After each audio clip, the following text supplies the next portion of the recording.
말씀 전체는 다 보진 않고요. 먼저 우리 15절 말씀만 우리 읽고 제가 시작하도록 하겠습니다. 요한계시록 11장 15절 말씀 함께 읽겠습니다.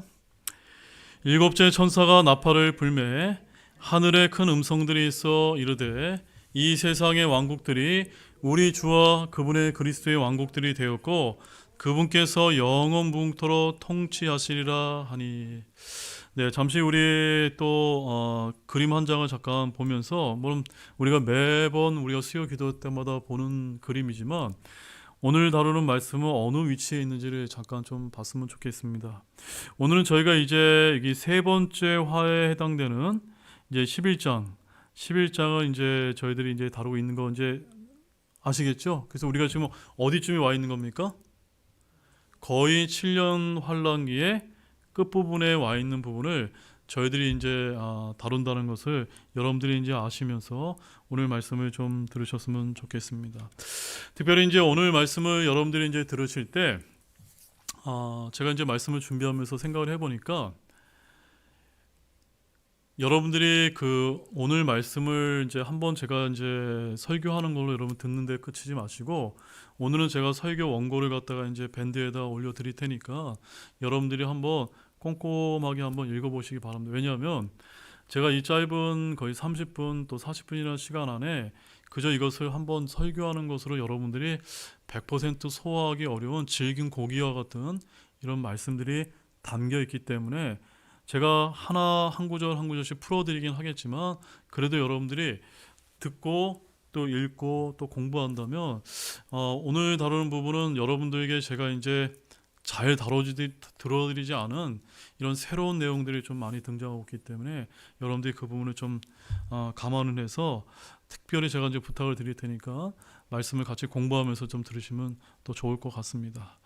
자, 그러면 이제 오늘 제가 전해드릴 말씀은 말씀 제목은 큰 지진과 일곱째 나팔 심판입니다. 제목이 뭐라고요? 큰 지진과 일곱째 나팔 심판입니다.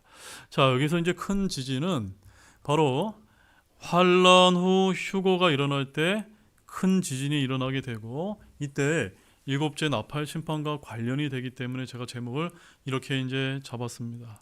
그래서 지난 시간까지는 우리가 이제 두 증인에 관련된 말씀을 11장 1절에서 6절까지 살펴봤고, 오늘부터는 이제 그 7장 이하의 나머지 전체 부분을 저희들이 이제 살펴보는 이런 시간을 좀 갖고자 합니다.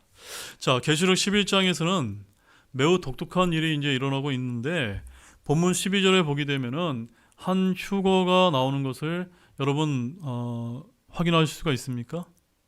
그래서 한 휴거가 등장을 하는데, 여기 보게 되면 이제 죽임당한 어떤 사람들이 들림을 이제 받고 있다는 사실입니다. 자, 본문 8절에서는 예루살렘이 환란기 때 어떻게 불리고 있습니까?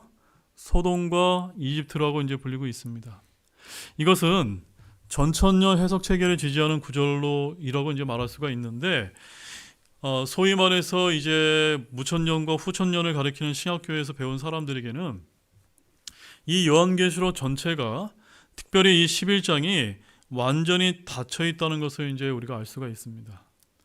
교회 시대 이스라엘과 유대인은 하나님께 이제 거부가 되었지만 천년왕국 때 그들은 민족적으로 회복이 되어서 왕국이 된다는 사실을 저와 여러분이 잘 알고 계실 것입니다. 자, 본문 7절 말씀에는 또한 짐승이라 불리는 한 사람이 이제 나타나고 있는 것을 볼 수가 있는데, 이 사람은 예수 그리스도의 인격과 사역 다음으로 성경에서 가장 중요한 존재라고 이렇게 이제 볼 수가 있습니다. 여기에 나온 이 사람에 대해서는 구약의 그 유명한 다윗, 모세, 또 신약의 바울을 합한 것보다 더 많은 관련 구절이 신구약에 등장할 줄로 매우 중요한 이제 인물입니다. 주 예수 그리스도 다음으로 중요한 이 인물은 누구일까요, 여러분? 바로 적그리스도로서 성경에서 여러 가지 유형으로 등장한다는 것을 우리가 이제 알 수가 있습니다. 자, 이제 지난 시간에 우리가 두 증인이 모세와 엘리야의 가능성이 크다는 말씀을 이제 살펴보았는데, 이제 그 두 증인이 증언을 마칠 때 일어난 사건부터 오늘 말씀이 시작하고 있다는 것을 우리가 보게 됩니다. 자, 본문 7절에서 9절 말씀을 한 목소리로 읽어보도록 하겠습니다. 그들이 자기들의 증언을 마칠 때 바닥 없는 구덩이로부터 올라오는 짐승이 그들을 대적하여 전쟁을 일으켜서 그들을 이기고 그들을 죽일 것이므로 그들의 죽은 몸들이 그 큰 도시의 거리에 놀이터인데 그 도시는 영적으로 소돔과 이집트라고 불리며 그곳은 또한 우리 주께서 십자가에 못 박히신 곳이니라. 백성들과 족속들과 언어들과 민족들에 속한 자들이 그들의 죽은 몸을 사흘 반 동안 구경하며 그들의 죽은 몸을 무덤에 두지 못하게 하리라. 자, 오늘 말씀은 지난 시간에 살펴봤던 두 증인의 사역과 활동이 끝난 다음에 일어나는 일에 대해서 지금 말해주고 있습니다. 자, 7절 말씀에 보게 되면은 앞서 제가 설명한 짐승이라고 하는 아주 유명한 인물이 계시록에 처음 그 이름이 등장하는 것을 보게 됩니다. 자, 이 짐승은 어디에서 올라옵니까? 바닥 없는 구덩이에서 올라오는데 그는 문자적으로 이 바닥 없는 구덩이에서 올라온, 즉 신약에서 가룟 유다의 영이 멸망의 아들에게 들어간 자라고 그것을 성경이 말해주고 있습니다. 이 짐승은 한 사람을 말하며 부활한 로마 제국을 말하지 않습니다. 짐승과 함께 통치하는 10명의 연합된 왕들과 그리고 로마 카톨릭을 합쳐서 우리가 부활한 로마 제국이라고 우리가 말할 수는 있을지 모르겠지만 짐승 자신은 바닥 없는 구덩이에서 오는 한 사람임을 우리가 알 필요가 있습니다. 아무튼 이 짐승에 대해서는 짐승의 장으로 알려진 계시록 13장에 가서 저희들이 더욱더 자세하게 살펴볼 거기 때문에 그때 가서 이제 저희들이 다뤄보도록 하고, 여기서는 바닥 없는 구덩이에 거하는 영적 존재들에게 왕이 있는데 이 부분에 대해서는 계시록 9장에서 이미 우리가 살펴본 바가 있습니다. 이 짐승은 왕이며 또한 바닥 없는 구덩이에 천사라고 되어 있는 것을 또 우리가 보았는데 그의 히브리어 그리스어 이름은 파괴자라는 뜻을 이제 가졌습니다. 자, 7년 환란기 때 그는 깊은 구덩이에서 올라와서 짐승이 된다라고 말씀하고 있습니다. 이 짐승이 누구라고 성경은 우리에게 알려주고 있습니까?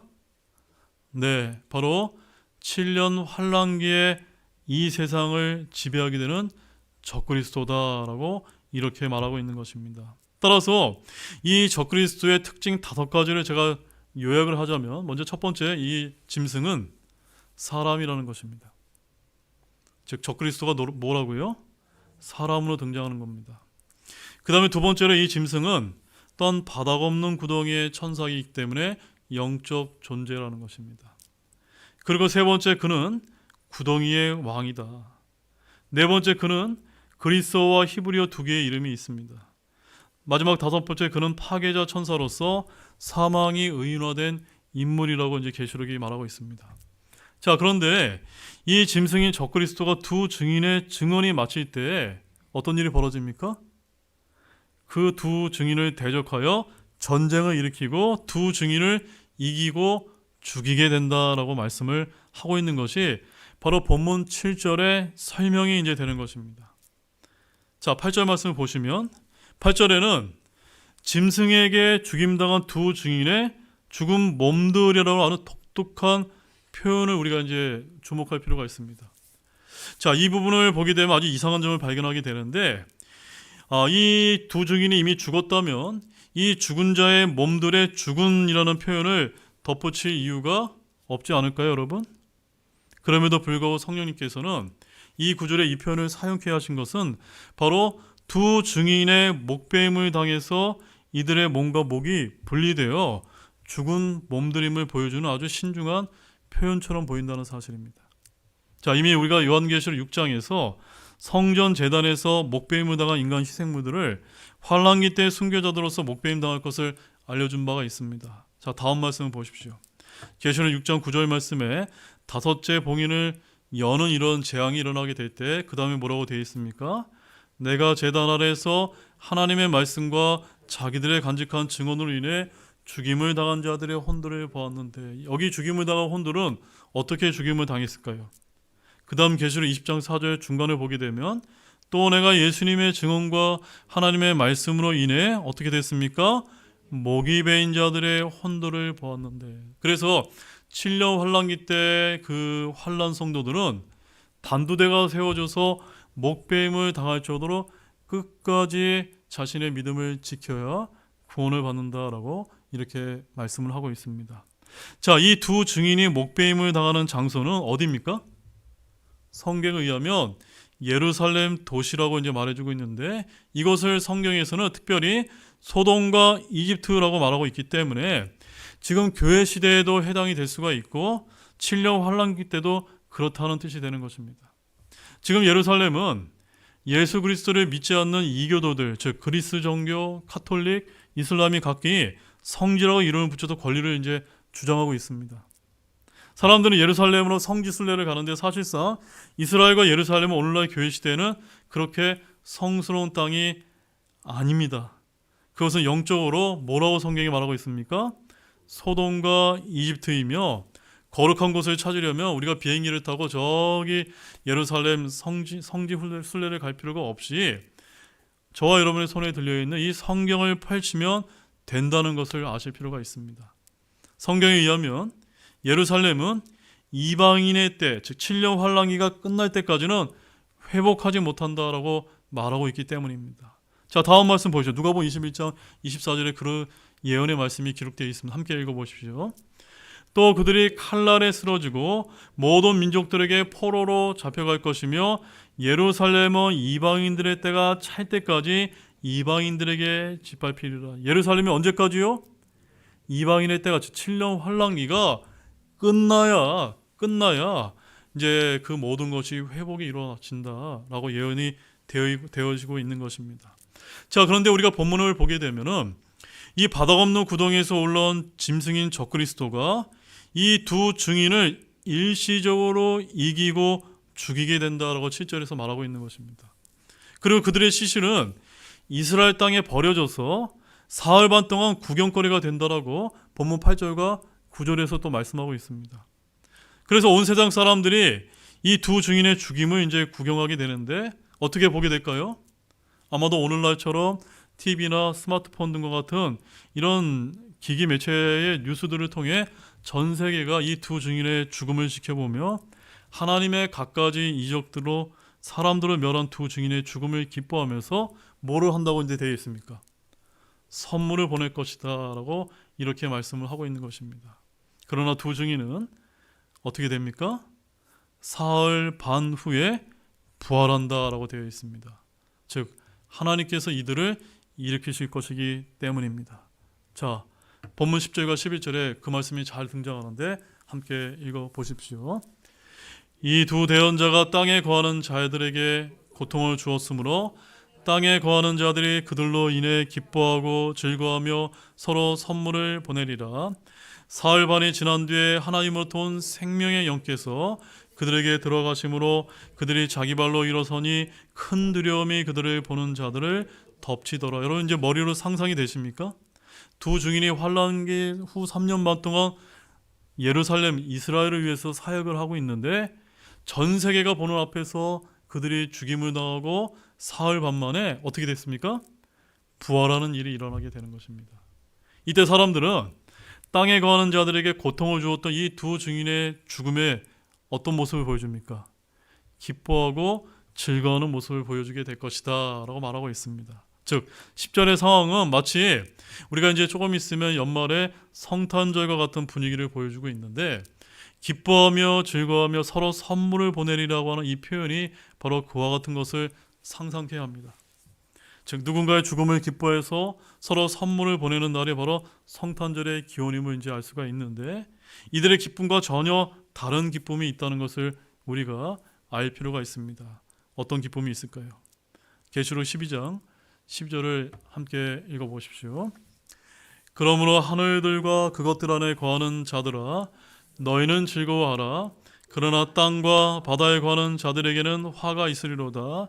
이는 마귀가 자기에게 때가 조금만 남은 줄 알므로 크게 진노하며 너희에게 내려갔기 때문이더라 하더라.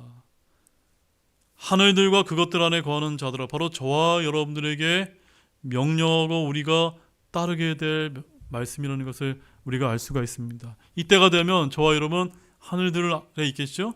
그때 우리는 어떻게 해야 됩니까? 기뻐해야 됩니다. 왜요?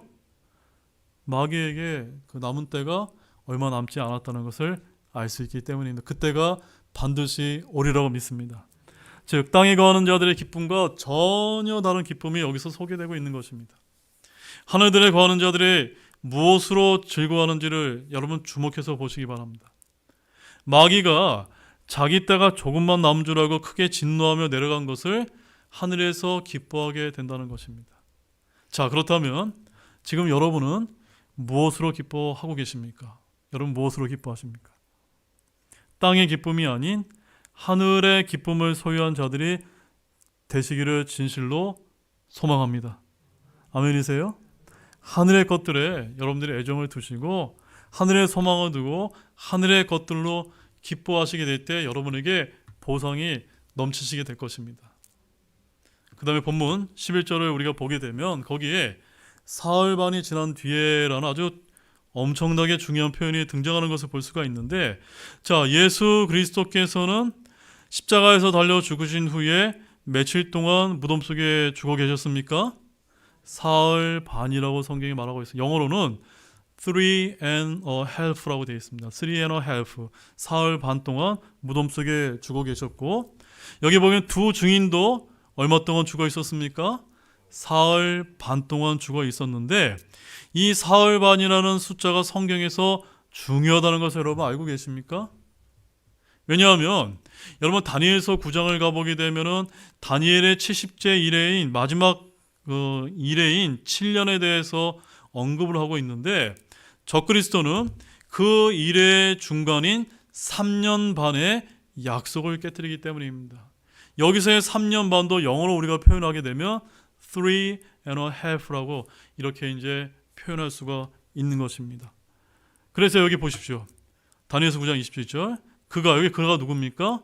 적그리스도인데 적그리스도가 그 일의 한 중간에 희생물과 봉헌물을 그치게 하고 바로 3 and a half, 3년 반 지나게 되면 이제 큰 환란이 시작되게 될 것임을 말해주고 있습니다. 자, 여기 이제 목이 베인 두 증인의 죽은 몸들이 사흘 반이나 거리에 이제 놓여 있게 되는 것을 보게 되는데, 시체가 썩어서 부패한 것이 아니라 하나님으로부터 온 생명의 영께서 그들에게 들어가심으로 그들이 자기 발로 일어섰다는 것을 말해주고 있습니다. 바로 하나님으로부터 온 생명의 영은 죽은 자들을 살리는 부활의 영이라고 말씀하고 있습니다.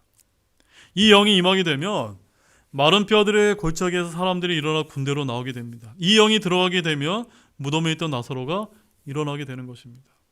목이 완전히 베인 그런 사람의 몸이 정상적인 몸이 되고 자기 발로 일어섰다고 여러분 한번 생각해 보시기 바랍니다. 보는 사람들이 놀라지 않을 수가 없는 것입니다. 바로 죽은 자들을 보고 있던 사람들은 그들이 자기 발로 서자 뭐라고 표현하고 있습니까? 큰 두려움이 덮쳤더라라고 여기서 11절에서 그렇게 이제 표현하고 있습니다. 기뻐하고 즐거워하며 이 두 증인의 죽음으로 인해서 서로 선물을 주고받던 이들이 어떤 모습을 보여주고 있습니까? 두려워 떨게 되었다라고 말하고 있는 것입니다. 그런데 이것은 무엇을 예표하는 줄 아십니까? 바로 환난 성도들의 부활을 예표하는 것입니다. 무엇을 예표한다고요? 환난 성도들의 부활을 예표하는 것을 잘 기억하십시오. 이제부터는 진짜 중요한 얘기가 나옵니다. 이들의 부활은 아무도 모르게 은밀하게 눈 깜짝할 사이에 일어난 것이 아니라 모든 눈이 바라보는 부활이라는 겁니다. 즉, 여러분 우리 신약 성도들의 부활과 효도는 어떻죠?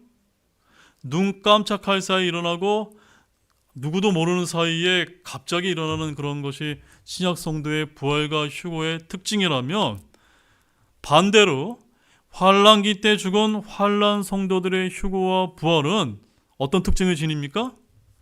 모든 눈이 바라보게 되는 그런 특징을 가지고 있다는 거. 여러분 차이점 이해하셨습니까? 신약 성도의 휴거와 부활과 환난 성도들의 부활과 휴거는 완전히 다른 것입니다. 맞죠, 여러분? 자, 그런 관점에서 다음 말씀을 잠깐 보십시오. 본문 12절과 13절입니다. 함께 큰 목소리를 읽어보시기 바랍니다. 그들이 하늘로부터 자기들에게 이리 올라오라 하고 말씀하시는 큰 음성을 듣고 구름들 속에서 하늘로 올라가니 그들의 원수들이 그들을 바라보더라. 바로 그 시각에 큰 지진이 나서 그 도시의 10분의 1이 무너지고 그 지진으로 사람들 중에 7,000명이 죽으니 남은 자들이 두려워서 놀라며 하늘의 하나님께 영광을 돌리더라. 제 말이 맞죠, 여러분? 이 휴거와 부활이 누구의 부활을 예표한다고요? 환난 성도들의 부활을 예표하기 때문에 이것은 신약 성도들의 휴거와 부활과는 완전히 다른 것입니다. 뭐라고 얘기합니까?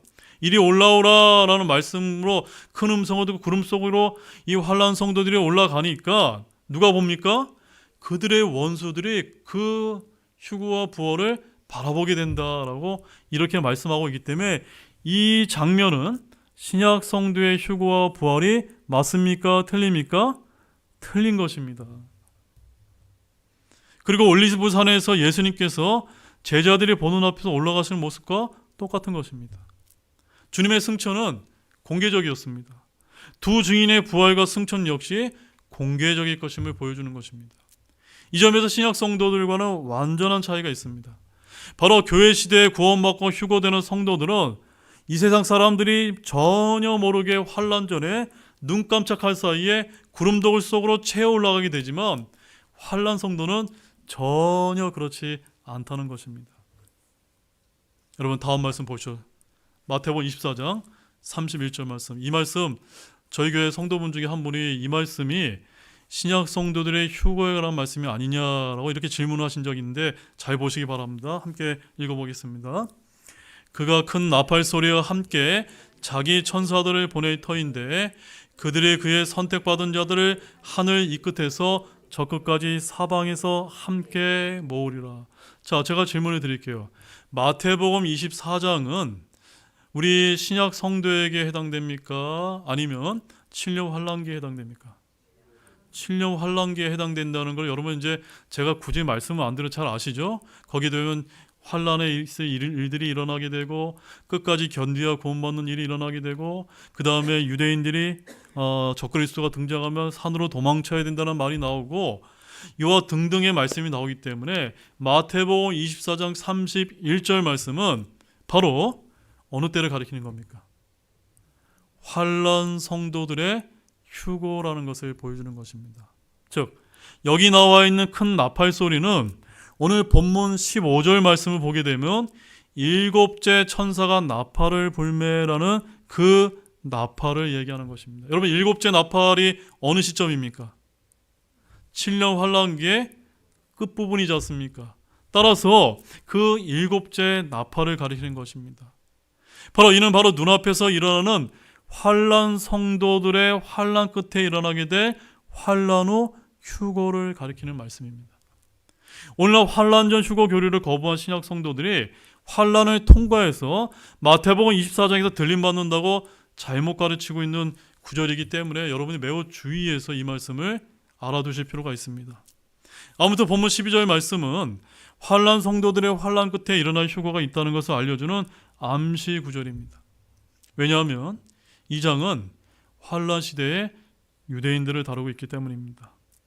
또한 환란기 때 하늘로 들림을 받는 성도들에 대해서 이미 우리가 앞에서 잠시 살펴본 바가 있는데 사도 요한은 하늘에서 큰 환란에서 나온 무리들이 손에 종려 나무가지를 들고 하프를 들고 유리바다에 서 있다고 계시록 7장 9절에서 소개한 바가 있는데 바로 그 장로들 중에 하나가 이들을 일컬어서 큰 환난에서 나온 자들이다라고 다음 말씀에서 말씀하고 있습니다. 계시록 7장 14절 함께 읽어보시죠. 내가 그에게 이르되 장로여 당신이 아시나이다 하니 그가 내게 이르되 이들은 큰 환난에서 나와 자기 예복을 씻고 어린 양의 피로 그것을 희게 한 자들이나. 자, 여러분 잘 보십시오. 저와 여러분은 예수님을 믿음으로 말미암아 어린 양의 피로 희게 된 신약 성도입니다. 그런데 여기 나와 있는 이 말씀은 신약 성도가 아니라 누구를 가르치죠? 환난 성도이기 때문에 환난 성도들은 자기 예복을 자신의 힘으로 씻는 것입니다. 뭔가 다른 겁니다. 약간 미묘하게 다르다는 것이 여러분 보여지십니까? 이처럼 환난 끝의 휴거와 부활은 오늘 많은 성도들이 잘 알지 못하는 내용 중에 하나이기 때문에 여러분들이 잘 알아두실 필요가 있습니다. 성경은 구약 성도들의 부활과 휴거, 또한 신약 성도들의 부활과 휴거, 또한 환난 성도들의 부활과 휴거가 있다라고 말해주고 있는데 이것을 첫 열매 또한 수확, 이삭 죽기라고 이렇게 표현을 하고 있는데 이들 셋을 합쳐서 성경에서 뭐라고 얘기하는 줄 아십니까? 따라해 보십시오. 첫째 부활에 참여한 자들. 네. 첫째 부활에 참여한 자들이 누구라고요? 구약 성도들의 부활과 휴거, 신약 성도들의 부활과 휴거, 환난 성도들의 부활과 휴거에 포함되는 사람들의 첫째 부활에 참여한 자들이고 성경에서는 첫 열매다 또한 첫 열매들이다라고 이렇게 표현을 하고 있는 것입니다. 다음 말씀 보십시오. 요한계시록 20장 6절입니다. 함께 읽어보겠습니다. 첫째 부활에 참여할 못을 가진 자는 복이 있고 거룩하도다. 둘째 사망이 그런 자들을 다스릴 권능을 갖지 못하고 도리어 그들이 하나님과 그리스도의 제사장이 되어 1000년 동안 그분과 함께 통치하리라. 여러분, 그리스도와 함께 1000년 동안 천년왕국에서 통치하는 일에 속하게 될 사람들이 부류가 누구인지 여러분 이제 이해하셨습니까? 누구라고요? 구약 성도들의 부활과 휴거에 속하는 누굽니까? 그 다음에 신약 성도, 환난 성도, 이들이 바로 첫째 부활에 참여하게 된다고 말씀하고 있는 것입니다. 본문 13절 말씀 다시 한번 보시기 바랍니다. 바로 그 시각에 큰 지진이 나서 그 도시의 10분의 1이 무너지고 그 지진으로 사람들 중에 7,000명이 죽으니 남은 자들이 두려워서 놀라며 하늘에 하나님께 영광을 돌리더라. 즉 두 증인이 들림받는 시각에 소돔 같고 이스크 같은 예루살렘에 무엇이 일어납니까? 큰 지진이 일어나는데 도시의 10분의 1이 무너지고 7,000명이나 죽임을 당하는 끔찍한 일이 벌어진다고 아주 상세하게 기록하고 있습니다. 이 지진은 한편에서 죄인들에 대한 심판이 될 수가 있고 또 다른 한편에서는 환난 성도들이 부활할 때 일어나는 현상이기도 합니다. 바로 구약 성도들이 일어날 때도 이미 이 땅에 큰 지진이 일어났다는 사실 여러분 알고 계십니까? 언제 일어났죠? 자, 마태복음 27장 51절과 54절 말씀 보면 예수님께서 십자가에서 죽으시고 부활하실 때 똑같은 일이 일어났습니다. 자, 51절 말씀에 보면은 보라 성전의 휘장이 위에서부터 아래까지 둘로 찢어지고 그 다음 읽어보십시오. 땅이 진동하며 바위들이 터지고 무덤들이 열리면 잠든 성도들의 많은 범이 일어나 라고 해서 구약 성도들의 일부가 예수님과 함께 부활했을 때 땅에 어떤 일이 벌어졌습니까? 진동이 나며 바위들이 똑같은 큰 지진이 있었음을 말해주고 있는 것입니다. 이와 마찬가지로 우리 신약 성도들이 일어날 때 역시 무덤들이 열리게 되는데 그때 땅에 큰 지진들이 일어날지도 모른다라고 저는 이렇게 추측을 하고 있습니다. 아마 세상은 무덤들이 열린 것을 부활로 보지 않고 어쩌면 지진 때문이다라고 이렇게 생각하는 사람이 있을지도 모르겠습니다. 환란기 끝에 환란 성도들이 부활해서 들림을 받을 때도 역시 마찬가지가 될 것입니다. 땅에 큰 지진이 나서 예루살렘의 10분의 1이 무너집니다. 이 정도 지진의 규모와 피해라면 도시 기능이 마비될 정도인데 그 지진으로 인해서 사망자가 몇 명이나 된다고요? 무려 7,000명이 될 것이기 때문이다라고 성경이 말해주고 있습니다. 자, 본문 13절 말씀 다시 한번 읽어보시죠. 큰 목소리 읽겠습니다. 남은 자들이 두려워서 놀라며 하늘의 하나님께 영광을 돌리더라. 자, 여기서 이제 우리의 주목할 점은 여기 남은 자들이 바로 누구를 이제 가리키는 것일까요? 남은 자들. 바로 이 사람들은 7년 환란기 끝에 극심한 고통 가운데 살아남아서 여전히 회개하지 않았던 자들을 가리켜주고 있는 것입니다. 근데 이 순간에 이들은 놀라며 하늘의 하나님께 뭐라고 있죠? 영광을 돌리고 있습니다. 자, 그런데 여러분 잘 들어봅시오. 그러나 이것이 그들이 회개하고 하나님께 돌이킨 것을 의미할까요? 안 할까요? 의미하지 않습니다. 예수님의 공생의 사역 당시에도 주님이 이적과 표적을 행할 사람들은 놀라며 하나님께 영광을 돌렸다고 누가복음 5장 26절에서 똑같이 말씀하게 주고 있습니다. 그러나 이들은 곧 예수님을 죽이려 했던 사람이기도 했습니다. 만약 이들의 회심이 진실된 것이라면 천년왕국의 백성으로 편입되는 사람이 될지는 모릅니다. 왜냐하면 예루살렘을 치러 온 자들 가운데 천년왕국에서 경배하러 올라오는 자들도 있기 때문입니다. 자, 이처럼 7년 환란기 끝에 가게 되면 휴거되는 사람들이 있고 남겨지는 사람들이 있다라고 성경이 말하고 있습니다. 환란 후 휴거에 남겨진다고 해서 모두 구원받지 못하는 것은 아닙니다. 예를 들어서 여러분 마태복음 25장 1절에서 10절에는 이 사실이 아주 완벽한 그림이 있는데 거기 예수님이 어떤 비유를 들어주고 계시죠?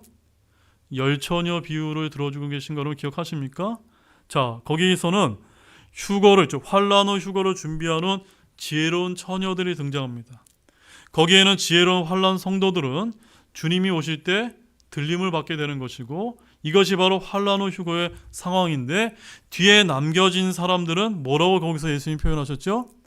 어리석은 처녀들로서 의롭게 되지만 혼인잔치 가기는 늦은 경우다라고 이렇게 말해주고 있는 것입니다. 자, 마태복음 25장 10절에 이렇게 기록되어 있습니다. 그들이 살아간 사이에 신랑이 오므로 준비된 자들은 그와 함께 혼인잔치에 들어가고 문이 닫히니라. 즉, 이 말씀을 신약 성도의 휴거에다 갖다 대면 이 말씀이 완벽하게 적용이 됩니까? 안 됩니까? 안 되는 겁니다. 근데 여러분, 환난 성도들의 환난 후 휴거의 상황에다가 대입을 해보시죠. 말씀이 완벽하게 일치가 되는 것입니다. 왜냐하면 환난 후 휴거 성도들이 올라가게 되면 그 다음에 어떤 일이 벌어집니까? 예수님이 지상재림하시게 되죠. 지상재림하게 되면 어떤 일이 벌어집니까?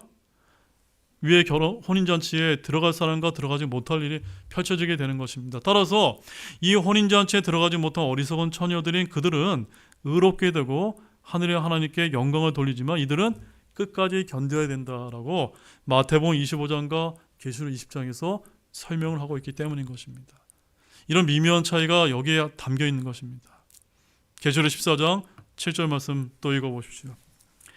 그가 큰 음성을 이르되 하나님을 두려워하고 그분께 영광을 돌리라. 그분의 심판의 시간이 왔으니 하늘과 땅과 바다와 물들의 근원들을 만드신 분께 경배하라 하더라. 자, 따라서 환난 시대 끝에는 세 유형의 성도들이 남게 되는 것입니다. 여러분 한번 맞춰보시기 바랍니다. 어떤 성도들이 남을까요? 첫째, 지혜로운 처녀들처럼 환난 끝에 휴거받는 환난 성도들이 있고 또 어리석은 처녀들처럼 남는 무리들이 있습니다. 또한 끝까지 견디며 짐승의 표를 거부하는 더 많은 남겨진 사람들이 있다라고 세 부류의 유형이 있는 것입니다. 그들이 은혜로 구원받았다 해도 환난기 때는 어떻게 해야 구원을 받습니까? 끝까지 견뎌야 됩니다. 만약에 끝까지 견디지 않으면 그들의 구원이 보장받지 않는다고 마태복음 24장 13절에서 가리키고 있는 것입니다. 자, 본문 14절 15절입니다. 함께 읽어보십시오. 둘째 화가 지나갔으며 보라 셋째 화가 속히 오리라 하더라. 일곱째 천사가 나팔을 불매 하늘에 큰 음성들이 있어 이르되 이 세상의 왕국들이 우리 주와 그분의 그리스도의 왕국들이 되었고 그분께서 영원뭉토록 통치하시리라 하니. 자, 14절에서 이렇게 해서 이제 무엇이 지나갔습니까? 둘째 화가 지나가게 된 것입니다. 바로 작은 책과 두 증인의 사역이 둘째 화에 해당되는지에 대해서는 이론이 이제 있을 수 있지만 큰 지진과 그로 인해 7,000명이 죽는 것은 분명히 둘째 화에 포함되는 재앙이 될 것으로 보여집니다. 자, 이제 무엇이 임하죠? 셋째 화가 속히 임할 텐데 그 안에 일곱째 나팔 심판이 있는 것이고 그 나팔 심판은 바로 계시록 15장과 16장의 일곱 병 심판을 이제 포함하게 되는 것입니다. 자, 이어지는 15절 말씀을 보게 되면 교리적으로 너무너무나 중요한 말씀이 또한 등장하고 있는데 이 말씀 한 구절로 전천년 체계를 완벽히 보여주는 구절임을 알 수가 있습니다. 자, 이 구절은 의심의 여지 없이 바로 7년 환란기 끝에 가서야 어떤 일이 벌어집니까? 천년왕국이 온다는 것을 보여주고 있습니다. 즉, 이 세상의 왕국들이 누구의 왕국들이 됩니까? 그리스도의 왕국이 되었고 그분께서 영원문토록 통치하시리라고는 말하고 있기 때문에 이 왕국이 어떤 왕국입니까? 천년왕국이 아닙니까? 따라서 지금 세상 왕국들은 그리스도의 통치를 받는 상태가 아니라 사탄 마귀의 왕국들입니다. 그래서 신학자들이 그리스도께서 지금 하늘나라 왕좌에서 통치하신다라고 주장하는데, 즉 칼빈과 어거스틴이 이렇게 주장을 하는데 그것은 사실이 아닌 것입니다. 이 구절은 바로 그리스도의 초림과 전혀 상관이 없고 재림과 관련이 있는 것입니다. 인류 역사에서 이런 일은 지금까지 한 번도 없었고 이 일이 일어났다고 말하는 사람은 어리석인 사람이라는 것을 아시기 바랍니다. 자, 누가복음 4장 5절과 6절을 또한 보십시오. 함께 읽어보겠습니다. 또 마귀가 그분을 높은 산으로 데리고 올라가 순식간에 세상의 모든 왕국들을 그분께 보여주며 마귀가 그분께 이르되 이 모든 권능과 그 왕국들의 영광을 내게 주리라. 그것이 내게 넘겨졌으므로 누구든지 내가 원하는 자에게 그것을 주리니. 자, 여기서 사탄이 말하는 것은 하나님의 왕국이 아닌 사탄에게 넘겨진 세상 왕국들임을 알 수가 있습니다. 즉 이 세상 왕국들은 결코 예수 그리스도께 속하지 않았고 그분이 다시 오실 때까지 결코 주께 속하지 않는다는 것입니다. 그래서 세상 왕국들은 현재 사탄이 소유하고 있고 그 권세들은 그가 원하는 자에게 주는 것입니다.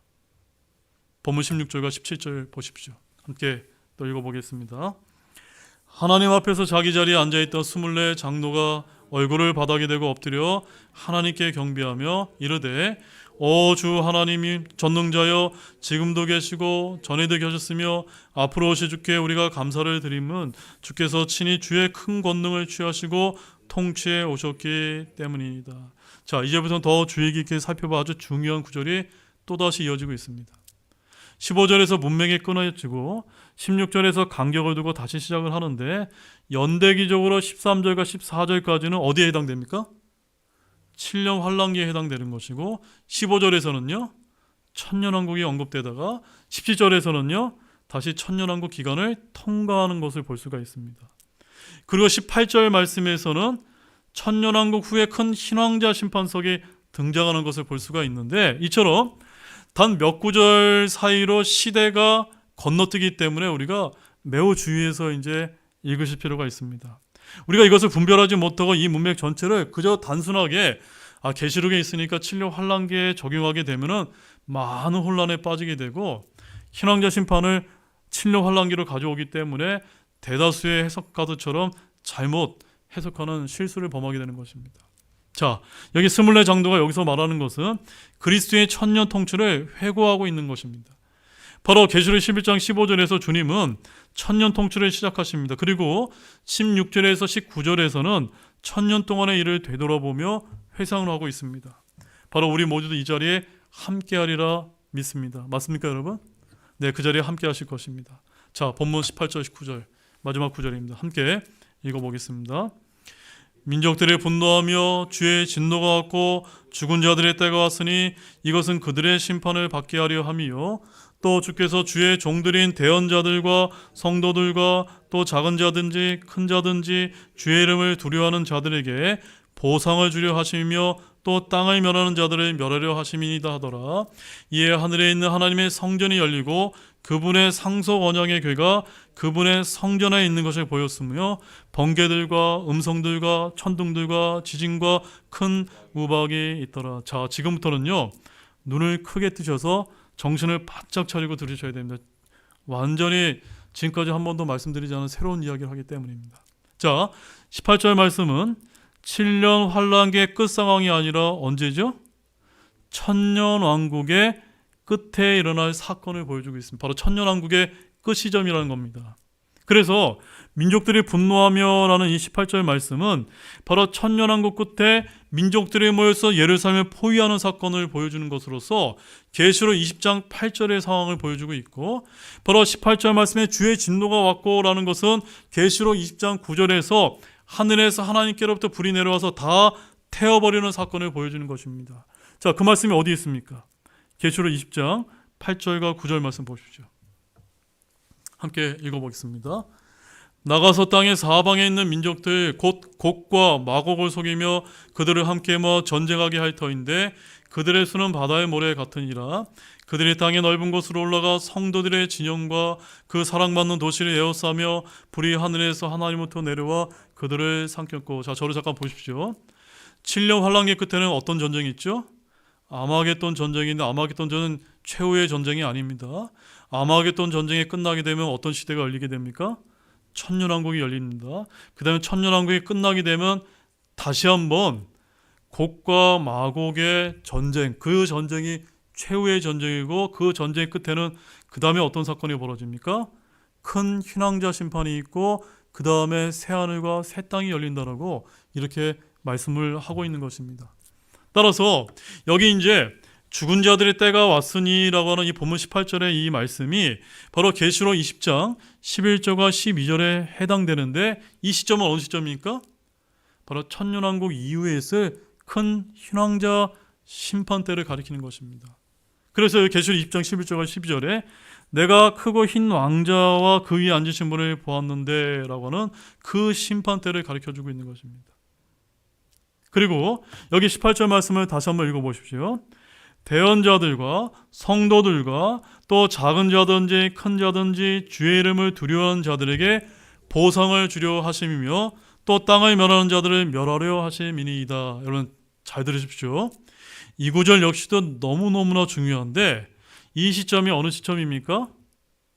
큰 희망자 심판이니까 천년왕국 끝 시점을 가르쳐주고 있습니다.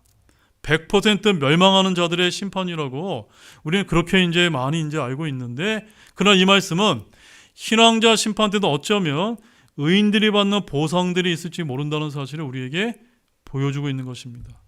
바로 18절은 우리 신약 그리스도인들이 보상을 받는 심판을 무슨 심판이라고 부릅니까? 그리스도의 심판석이라고 부르는데, 그때 그건 언제 열리죠? 7년 환란기 때 하늘에서 열리지 않습니까? 그런데 여기 나와 있는 이 보상은요, 바로 그리스도의 심판석을 가르쳐주는 것이 아니라 주의 종 대언자들이 보상을 받는 큰 희망자 심판이라고 말씀하고 있는 것입니다. 그렇기 때문에 여기 나와 있는 성도들이라는 말은 교회 시대의 성도들뿐만 아니라 7년 환란기 때의 성도들에게 해당이 될지 모른다는 것입니다.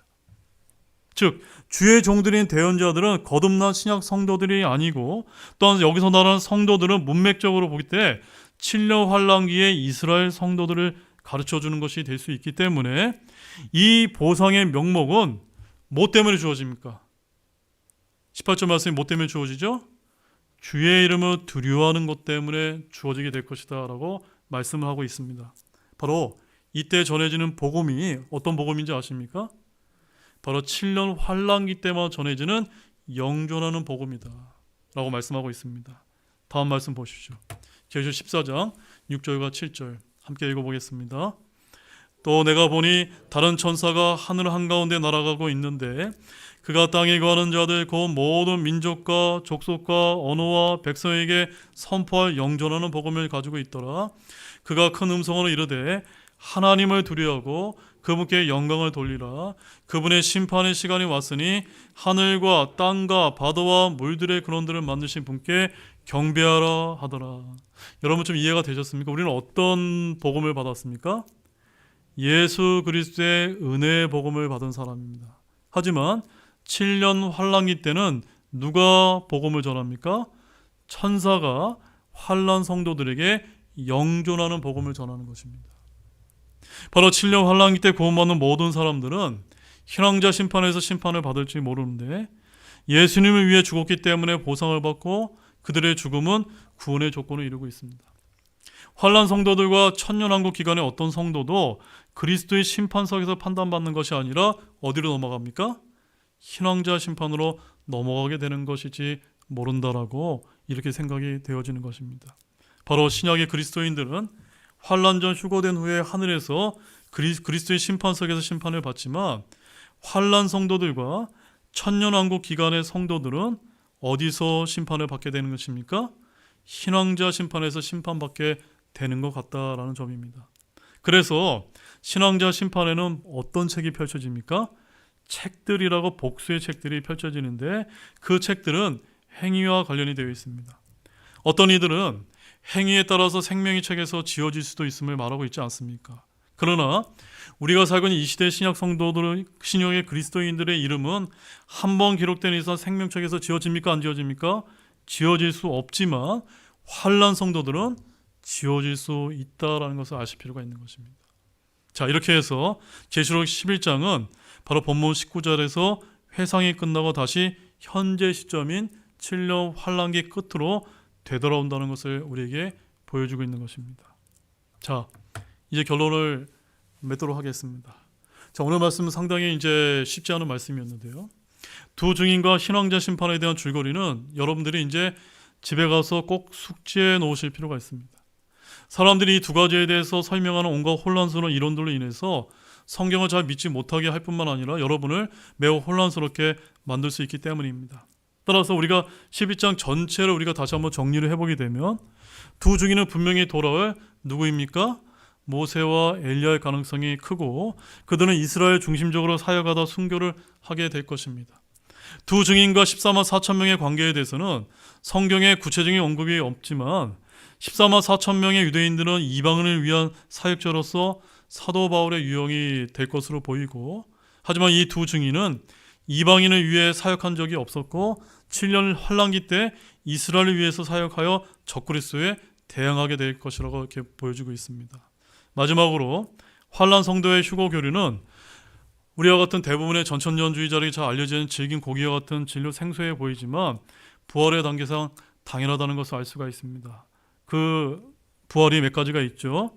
첫 열매에 해당되는 구약 성도들의 부활이 있고, 또한 추수에 해당되는 신약 성도의 환란 전 휴거가 있고, 그 다음에 이삭 죽기에 해당되는 환란 끝 휴거가 있다라고 성경이 우리에게 말해주고 있기 때문입니다. 이 점을 잘 여러분들이 공부해 두시길 바랍니다. 기도 마치겠습니다. 하나님 아버지,